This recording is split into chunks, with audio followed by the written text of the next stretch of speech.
Alleluia.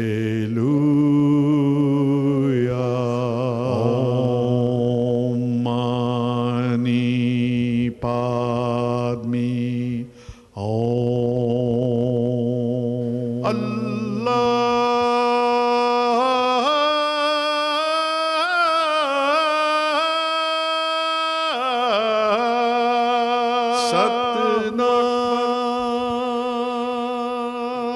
Hello and welcome to Harmony in Diversity, a program that endeavours to encourage harmony and diversity across the wide range of faiths and beliefs here in Victoria, by showcasing individuals and groups involved in interfaith and multi-faith activities.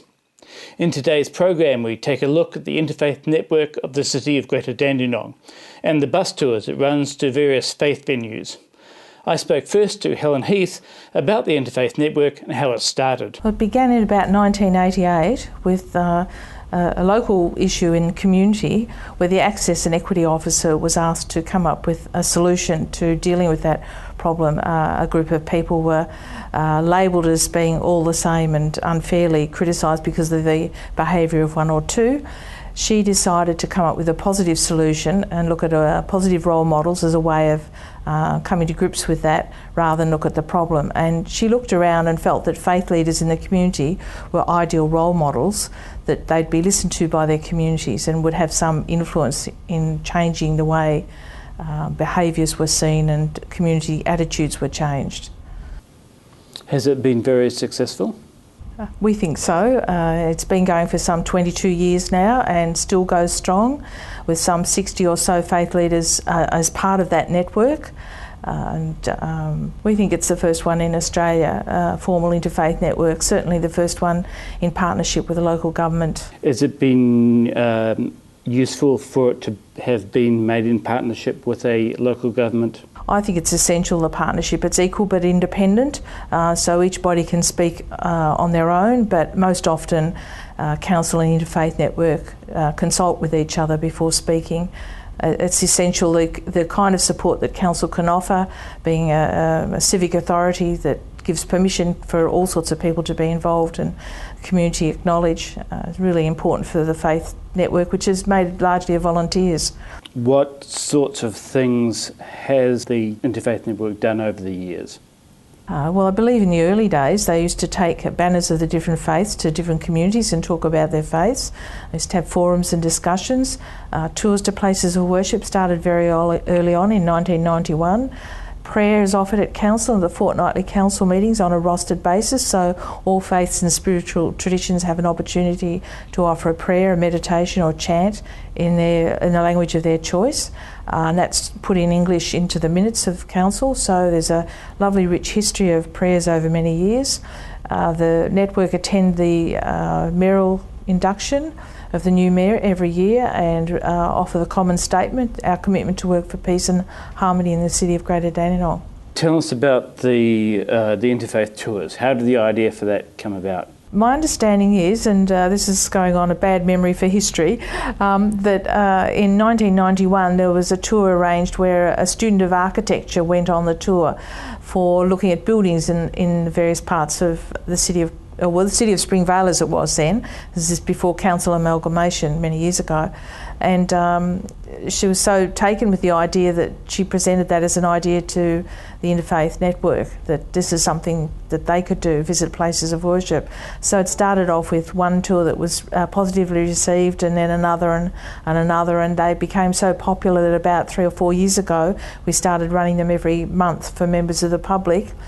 About the same number of tours per year are run for specialist groups like schools or volunteers, or we run one for council staff as well, as a way of council staff getting to know the community, especially important for new council staff as a way of getting to be introduced to the community and have some training in cultural sensitivity. What sort of feedback have you heard from the council staff about the tours? Very positive. It's been interesting to note that council staff have got to know each other on the tour, because they do come from different departments and don't necessarily know one another, so they will meet one another on an interfaith tour. It's often helpful for faith leaders because they hear that councillors or council staff are coming and they're very interested to put their concerns to council. So they'll seize the moment to pin a councillor or a council staff person down and say, we need a parking space or we need this, and it's good all round, good mix. On average, how many people do you get to each of the general tours? The public tour we take a small bus. We find 22 is just the right kind of number for a tour, and we have 2 faith leaders that are tour guides for the day, and hopefully from 2 different faith traditions, hopefully from not one of the places they're visiting for that day, so people then have an opportunity to be exposed to 6 faith traditions because we visit 4 places of worship. We find that numbers a good size because people can engage in the bus. They can gather close when we're visiting a place that might be a little more noisy than other places, or language might be a little bit hard to understand. If they gather close, 22 is a good number. Numbers for special tours vary. You know, schools can be up to 180, 200. That's a different kind of tour. We've also taken very small groups of people from DFAT, Department of Foreign Affairs and Trade, Rotary Exchange students, so they can be quite small, but they get a very specialised tour. About 6 years ago, faith leaders were getting frustrated that they couldn't go on the tours themselves, the public tours. They were booked out. So we said, well, why don't we have a final tour at the end of the year just for us, and we'll use that as instead of a business meeting, we'll go on tour ourselves. And that's been very successful. We're only small in number, but it's an opportunity for faith leaders to go and visit other faith leaders in their place of worship, and great friendships have been developed, and the network has been strengthened by doing that. Do you think the whole concept of actually physically going to see a faith community's place of worship brings a more personal involvement rather than just hearing talks about each faith, etc., etc.? People have actually said that. I don't think you can ever underestimate the power of the experience. It replaces fear of the stranger or fear of difference with an understanding, and it humanises the people that they meet.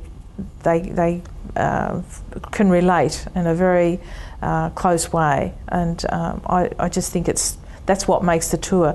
We've had groups of people come on a tour as a program idea for whatever their group might be, and they've come away quite overwhelmed with the experience.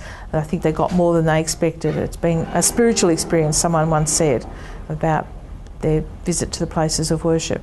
This area is culturally diverse. Over the 20 years the tours have been going, do you think they have helped towards harmony in the community?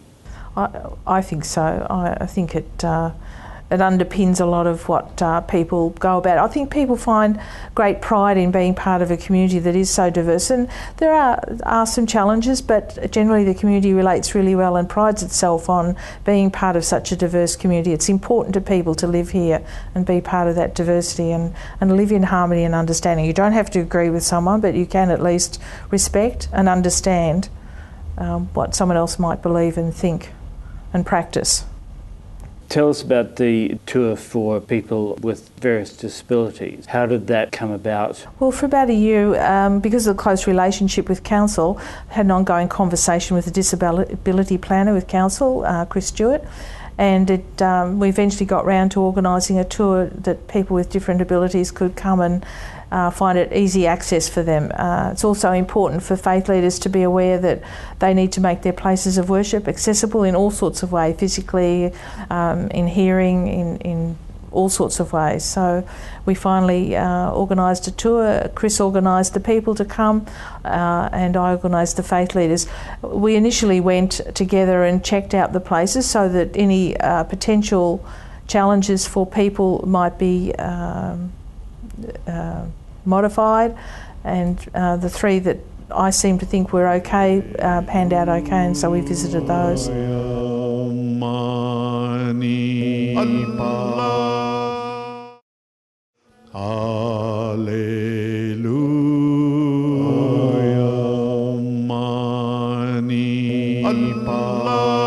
I'm Chris Stewart. I'm the disability planner for the City of Greater Dandenong. Chris, why did you think it's important to organise a faith tour for people with disabilities?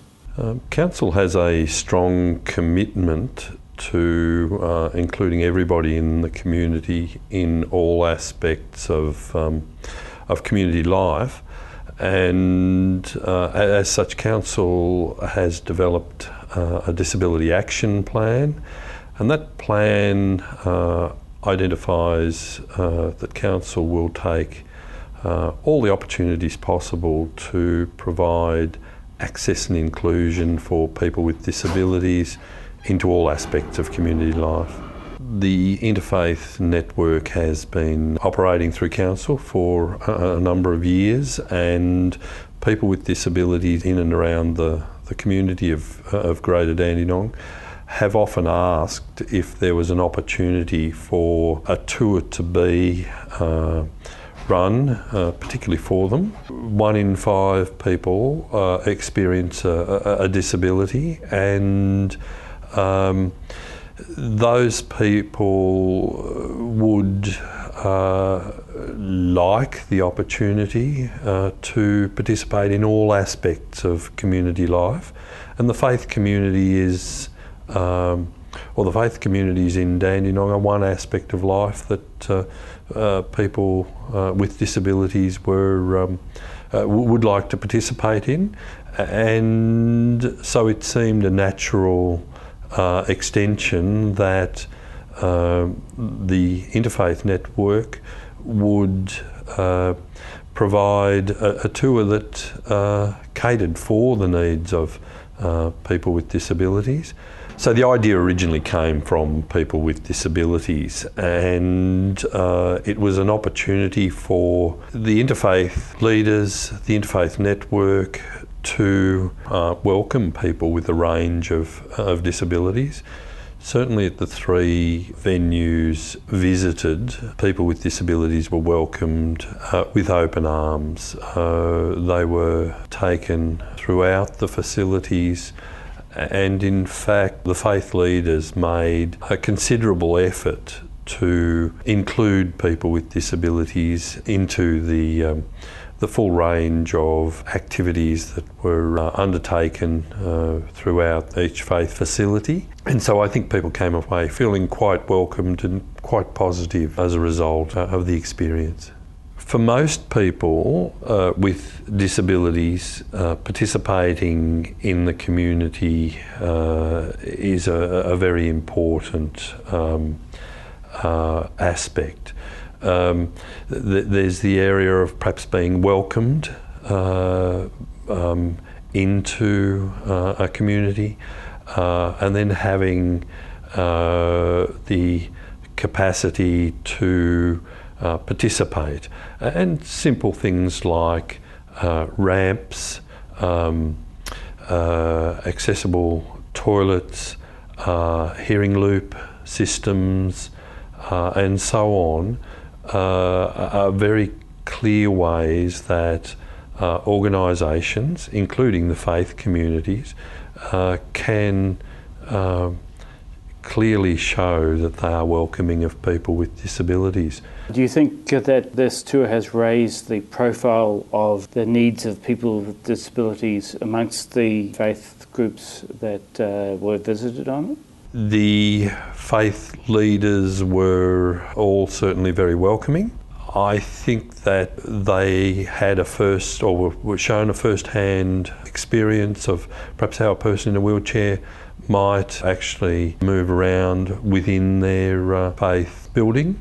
I guess through the presentations provided to the group, the faith leaders were provided with an opportunity to think about how they might present their facility as an accessible and inclusive facility that would be welcoming of people with disabilities. And the learning experience from this tour has offered the opportunity, I think, for the Interfaith network to be inclusive of people with disabilities on future tours.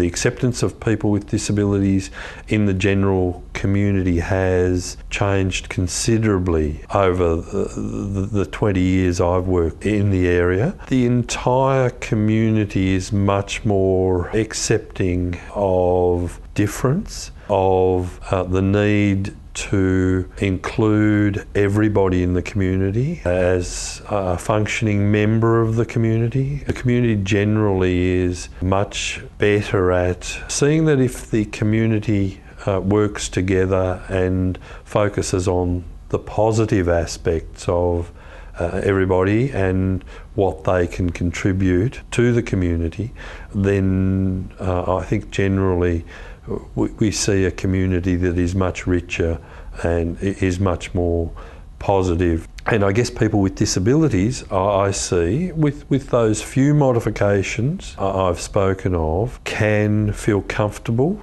to attend, participate and make a contribution. And the faith communities are no different to any other part of the community. It's that opportunity to interact which is so important, with breaking the ice, with welcoming everybody as a part of the community who has something to offer.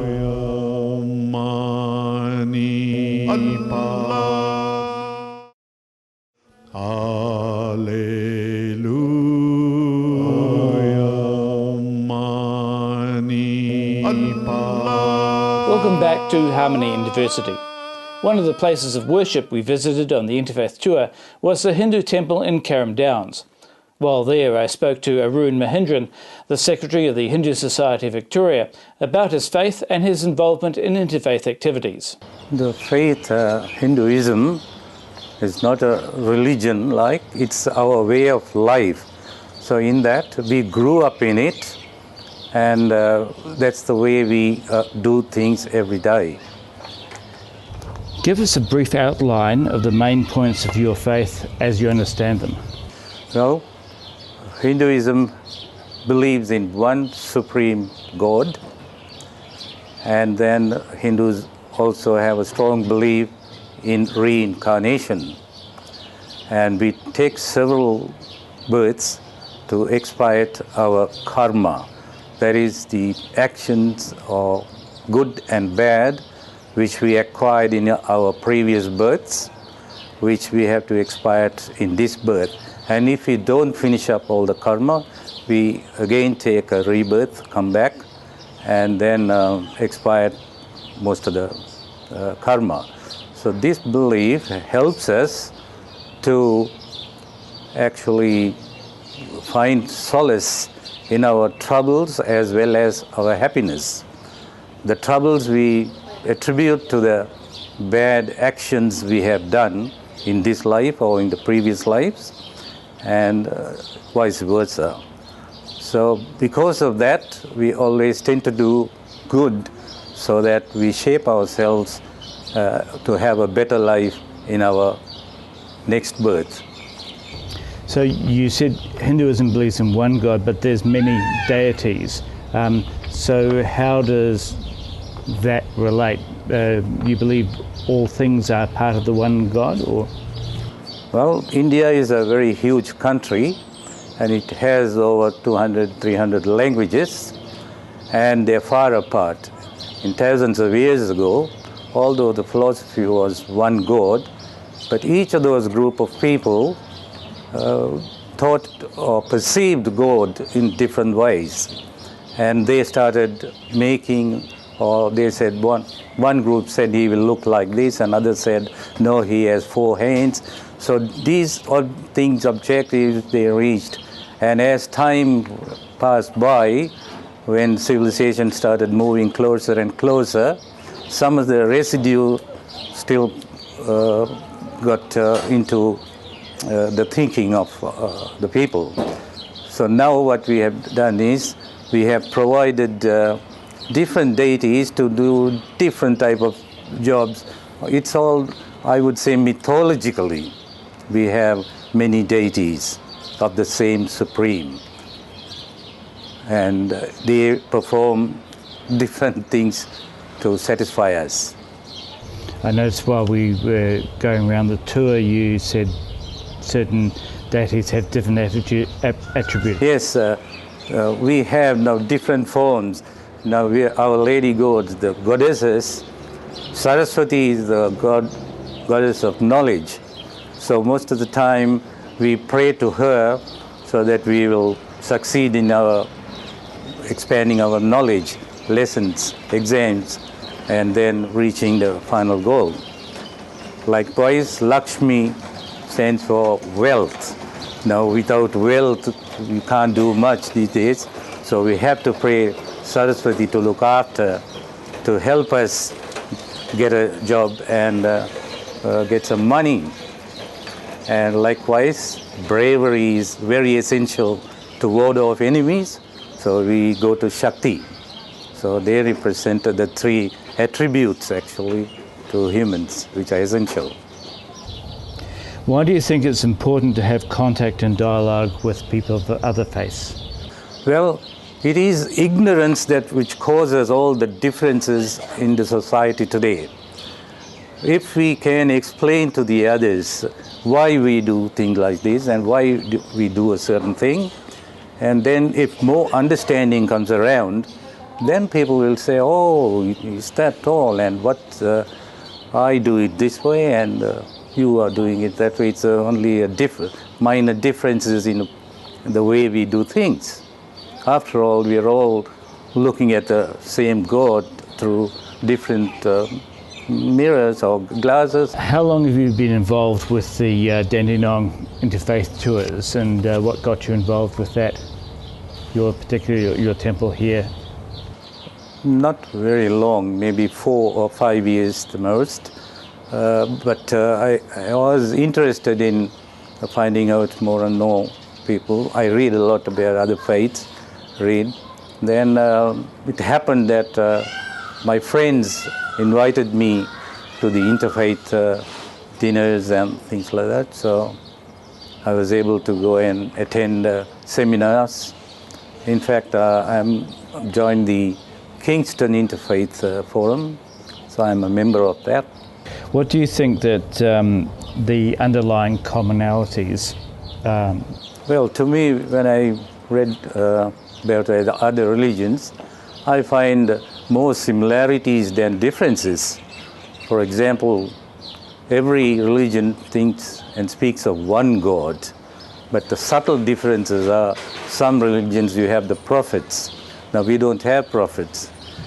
We believe that the God himself gave it to us through our ancient rishis. They perceived the idea of God. But after all, it's the same thing in the other scriptures. Bible talks about God as Father, and we talk about God as Father, Mother, everything. And even the other religions have the same goal, but only thing we walk different paths. It's like a river having different branches, they enter one ocean. What do you think ordinary people can do to promote harmony and understanding? Well, have more dialogue and more interfaith meetings and seminars, and get people to come and talk about their religions. We organize get-togethers. Then, like what you have done today, you could bring groups of people to the temple, show them that's about Hinduism. And even we would like to go into synagogues, churches, and mosques, and somebody explain things to us too. So that way, each of us will come to know what path you are following. And it's not trying to describe which is good and which is bad. Since all of us are believing in one God, we will do the same thing in different ways. That's all for our program today. For more information, and if you want to see this episode again, visit our website, harmonyuniversity.net. Goodbye for now. Baha'u'llah,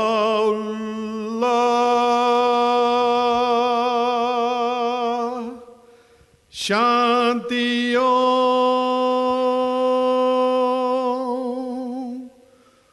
Allah.